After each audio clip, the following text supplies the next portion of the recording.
In this video, I'm going to show you why you don't need to be wasting your money on LUTs and why the best workflow for grading Sony A7IV footage is free and you already have it. The reason I wanted to make this video is because I see so many people using LUTs to achieve base grades and colour corrections when you just really don't need to be. There is a better way and it's totally for free. The footage I'm going to be working with today is from some good friends of ours over at JF Digital Media, and I'm going to put all their links in the description. Please go like and follow all their socials and whatnot. And it's coupled with just making cocktails shot by 9x16, but it gives us a chance to see some skin tones and some bright punchy colours, dealing with some neon signs, and I'm really going to show you how we need to grade it not to break any of these high saturation colours. The footage is really impressive, the camera punches way above its price point, but let's dive right in and get to the grade. So here we are, new project, dropped in the footage. We've got some 9x16 footage shot on Sony A7IV, S-Log3, S-Gamut Cine. And the first thing we need to be doing is dropping down to the cog icon. Come in, you'll see master settings, drop down to colour management. And on the very top tab, you've got colour science. You want to drop that down to colour managed. So Davinci white RGB colour managed. Hit save. That's all done. Now we've got our project set up. We're in a colour managed workflow. This is not raw footage or anything, so Resolve at the minute does not understand what this was shot in, because it's just MP4, so we're still seeing that S-Log image. Let's jump over to the colour tab, and now let's tell Resolve what we are working with. So if you right click and come up to input colour space, you'll see all these options here, and these are all the different log formats supported by Davinci's own colour managed workflow. So if we scroll down to S-Gamut, and then we've got all different S-Log1, S-Log2, S-Log3, and then S-Log3 S-Gamut Cine, that's where we're at. Boom, you can see straight away we're in a nice Rec 709 image. It's already so much work has been done for us. Now the difference between using a LUT and doing it this way is we are getting default values from manufacturers. We are making sure, if you look up at this neon sign, making sure nothing is too crazy, everything's in the right place, no artifacting, not damaging the image in any way. So the next thing I would do is I would come up to the node graph, Alt S or right click, add node corrector, and then we type expo, and this is exposure node. So you want to make sure that you have waveform selected on your scopes for this exposure, and make sure that it's not colorized. So if you see the colors in the image, just take the color out. We are just focusing on exposure. We do not want to affect the colors in any way right now. On your color wheels, just press the little circular wheel, drop down. You have lift, gamma, gain. Then the last one is offset. Offset is the entire image. You're not breaking the image down to the shadows or the highlights or affecting the gamma, what's the middle. We are just working on the offset wheel. So I'm going to use my panel for this, but if you just come down here to your offset wheel at the very bottom, and we can wheel up, too bright, back down, too dark. And we just want to go too bright, too dark until we hit a nice place where we're thinking that's cool, we're not crushing anything, we're not overexposing anything. Right, there's nice, done. Next, here we go, so Control S again on your keyboard, or you can go add node, add another corrector, and this one wants to be contrast. So for this one, again, if you come down to, you see the contrast slider and the pivot slider, we're just focusing right here on these two options. So for this one, I'm going to do this on my work surface down here, but if you just watch these values on the pivot, turn the contrast way over, crush, totally ruin your image, too high. Then on the pivot, wheel it up and down until you can see that we're starting to get that nice exposure on her face. And then next thing we want to do is double click contrast, reset, we're back. So now we know our pivot is in the place we want it. We're just going to dial into the amount of contrast. Watching this number here, dialing in, go a bit too far, come back, then push back in. Remember, backwards and forwards, always trying to find that exact spot where we want it. Somewhere around there. So now let's see what we've done. We've had a contrast and exposure. If I turn those off, first we bring the image up a bit, then we punch the contrast up together, Perfect. Next, add another node again. This one is going to be balance. So for this one, we're still trying to create contrast, but this time you're trying to create contrast via color, trying to balance images. Now you want to come back down to scopes, drop down to vector scope, and it should look something like this. Now if you don't have this extra line where there's a skin tone indicator, this line shows you where skin tone should be at all times.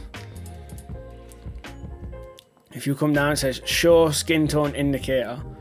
See it ticks, and then you want to make sure that's ticked. I recommend having 2 times selected on the colors. Now I've got the vector scope showing. Again, we're not dealing with any lift gamma gain just yet.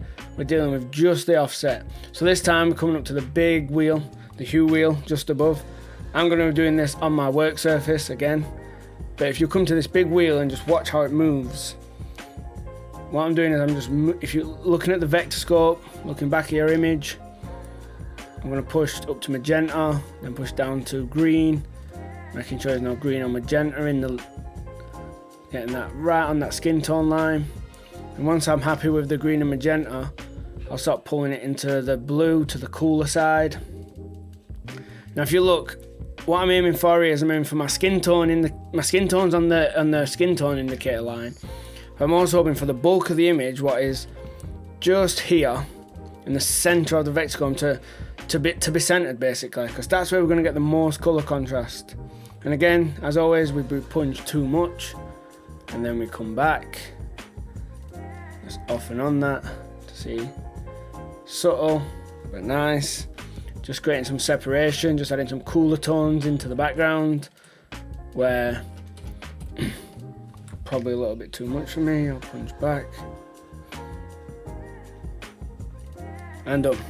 So there you go, we've got a perfectly balanced image. We've got no breaking, no artifacting going on. We're using default values from the manufacturer. We are using skin tone indicators to keep things balanced. We've got no color cast, we've got a nice contrast. If we jump back up to our waveform, we are not crushing. If you look down here at the bottom, there's nothing getting crushed, we're not losing any detail. Same with the highlights. So this is where you can start applying your secondaries. Like for me, if I'm looking at this image, jump back over to the vector scope, you can see that the red is really strong. We have this neon sign and this red strap right here. They're really punchy, saturated colors. What I would do to fix this is I would drop down to your curves, what is the box with the line through it. And once on here, now on the column below, if you scroll over to the 2 droplets, that's saturation versus saturation, jump onto that tab. Now the way this works is the black side, the dark side, is the least saturated colors in the image. So I'm guessing you'd be talking like these darker, shadowy areas where there's no saturation at all. And then the more saturated stuff, i.e. the strap and the neon sign. So what you want to do in here is you want to select the more saturated side up on the white end, and then select the Easy Ease tool down here, just to give you a handle. Now dropping this down, you should see the saturation. If you look at the vector scope, we are pulling that red in. The most saturated parts of the image are pulling in. But if we go too far, we'll start to affect our skin. Our skins have a lot of warm tones in them, like reds and oranges. But we are maybe somewhere around there, looks good. Not too aggressive. Then come over and grab the handle over here and just move that around until you start to see like a smooth roll off. You want to be doing things as smooth as possible. And what you can also do here is you can grab this side. You can see we're just punching a bit of colour back into her skin. Again, nothing too aggressive. Grab the handle, move around, somewhere around there looks nice. Now, if we're off and on that, we are, if you look at this sign, we're taking so much out of that sign, so much more pleasant, and just putting a bit in the skin. Same with the straps, we're making them so much more neutral and natural looking. If you have the studio version of Resolve, you can jump across to the face refinement tool, just quickly analyze that in, and you could, once in here, you can turn off, click this effects with a circle and click off, it will move the overlay. Drop down to eye retouching, you can punch up the sharpness, zoom in on her eyes, you can punch up the sharpness, just get them eyes to pop, brighten them a little bit. Nice. Just off and on that, you can see we're just pulling out the eyes a little. Nothing too crazy. Here's our log image. That's the original footage straight out of the camera in S-Log3. We come up, we input the colour space to let Resolve know what we're working with. That takes us to Rec 709. We then change the exposure, then added a bit of contrast, then bring the colour a bit cooler to balance it out a bit. Then we address the neon sign being so saturation values of the neon sign being so bright, and then we just sharpen up the eyes, and there we have it. As simple as that. No LUTs, done the correct way. The things I would say you want to watch out for when working with this footage is skin tones. Sometimes, luckily enough, we have nice soft light landing on the skin here, but you can sometimes with Sony footage can get some kind of blotchy skin tones that look a little unnatural. I'd keep an eye on those, maybe smooth them out if needed. But Sony has come a long way with its colour science. Like, this is night and day difference to what the original kind of A7Ss and A7 cameras used to produce in terms of where the values are meant to be. I don't want to be negative about LUTs, and LUTs are something I personally use myself. I just don't think LUTs are needed to go from S-Log to a Rec 709 state anymore. LUTs should be for achieving a certain look or feel to a footage. The A7IV is a beautiful camera. You can get some amazing results out of it, as we've just seen. Hopefully this helped you understand. If you'd like to know more about how colour management works and what my full colour grading workflow is, click the video here. Hopefully you got some value out of this video and can use this method moving forward to get more real reproductions of your colours. If you have any further questions or want me to deep dive into any details out of this video, comment below and I'll make sure to do that. Don't forget to like, subscribe, hit the bell icon, and I'll see you in the next one.